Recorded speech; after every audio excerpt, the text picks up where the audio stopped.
es Alexei Enrique Salazar Barajas, del Tecnológico Nacional de México, Campus Matamoros. Y hoy hablaré sobre las reglas de Ziegler-Nichols para la sintonía de controladores PID para la materia de control. Primero veremos un poco de teoría. Hablaremos sobre el primer método de Ziegler-Nichols.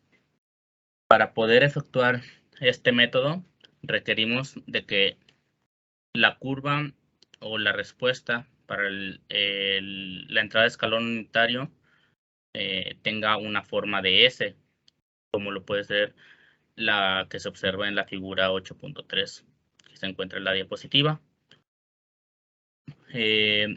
Para este método requerimos de determinar dos parámetros, que son el tiempo de retardo L y la constante de tiempo T.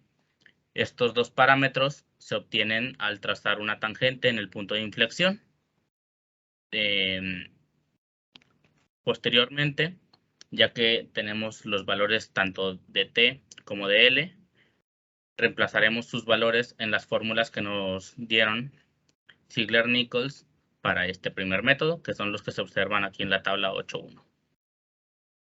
Para el segundo método, debemos prefijar que TI es igual a infinito y que TD es igual a 0, es decir, vamos a estar utilizando un control proporcional.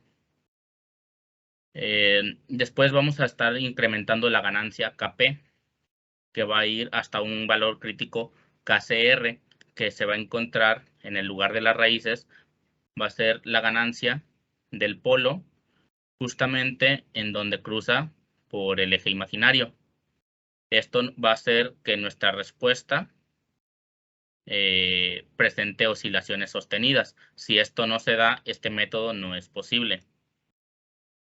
Una vez que tenemos las oscilaciones, podemos sacar su periodo, y este periodo va a ser el periodo crítico o PCR.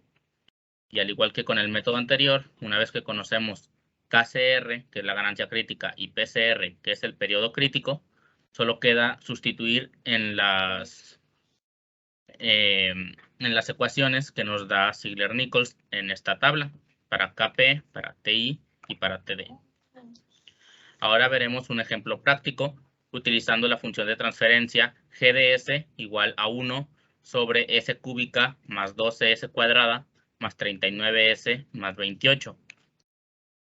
Lo primero que haremos será teclear esta función de transferencia en el MATLAB, en un editor de texto, junto con la función step, que nos va a dar la respuesta escalón, y el rlocus, que nos dará el lugar geométrico de las raíces.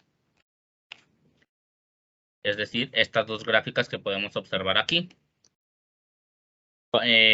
Podemos observar que para esta función de transferencia en específico se pueden efectuar o se pueden llevar a cabo los dos métodos. ¿Por qué? Porque en la respuesta escalón nos está mostrando la forma característica del primer método, es decir, esa S, como se le llama en el libro, pero el lugar geométrico de las raíces también nos dicen que los polos, si hay un punto en el que cruzan hacia el lado inestable o el lado imaginario positivo, perdón, el lado real positivo, es decir, cruzan el eje imaginario. En lo personal, prefiero el segundo método, que es el que vamos a efectuar para este caso. Aquí podemos obtener en el mismo MATLAB la ganancia crítica, simplemente dando clic en el eje. En este caso nos da que es aproximadamente 440, que ese sería nuestro valor de KCR o nuestra ganancia crítica. Ya con este valor nos pasamos a la herramienta Simulink, donde, como decía en la teoría, vamos a utilizar un control proporcional con un sistema en lazo cerrado, es decir, con su retroalimentación o su punto suma. Vamos a tener nuestra respuesta escalón, que va hacia el punto suma de la retroalimentación, nuestro controlador proporcional, que va a contener la ganancia crítica que obtuvimos del lugar geométrico de las raíces, que era de 440. Vamos a ingresar la función de transferencia con la que estamos trabajando y lo vamos a mandar a un scope. Esto nos va a dar esta gráfica, que, como dijimos, es lo que nos tiene que dar las oscilaciones sostenidas y que nos recalca que este método sí se puede efectuar. Ya que tenemos esto, podemos utilizar la herramienta de regla que nos proporciona el mismo MATLAB para calcular el periodo crítico, PCR, es decir, tomando de punta a punta de las ondas. Y aquí mismo nos está diciendo que el periodo es de 1 segundo, lo cual también nos va a facilitar los cálculos en este caso. Ya que tenemos el valor de la ganancia crítica KCR de 440 y PCR igual a 1, solo queda sustituir las operaciones o las fórmulas de la tabla.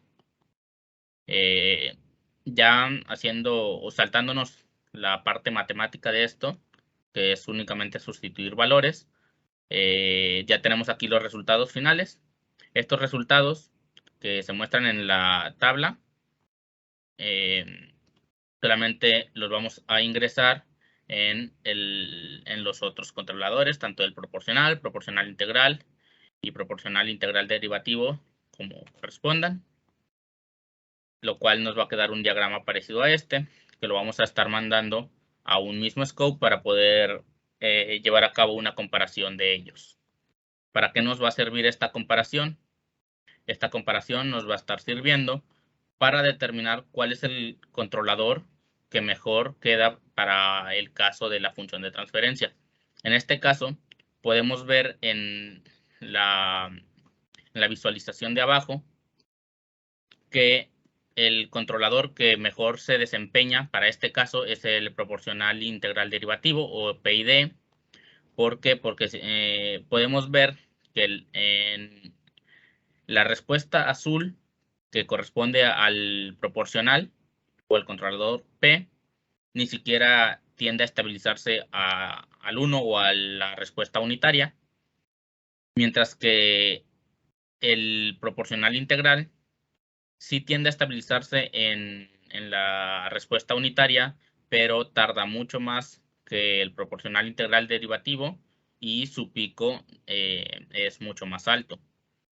Entonces, ya con esto podemos tomar como respuesta final, por así decirlo, que para la función de transferencia dada al inicio, el mejor controlador corresponde al PID.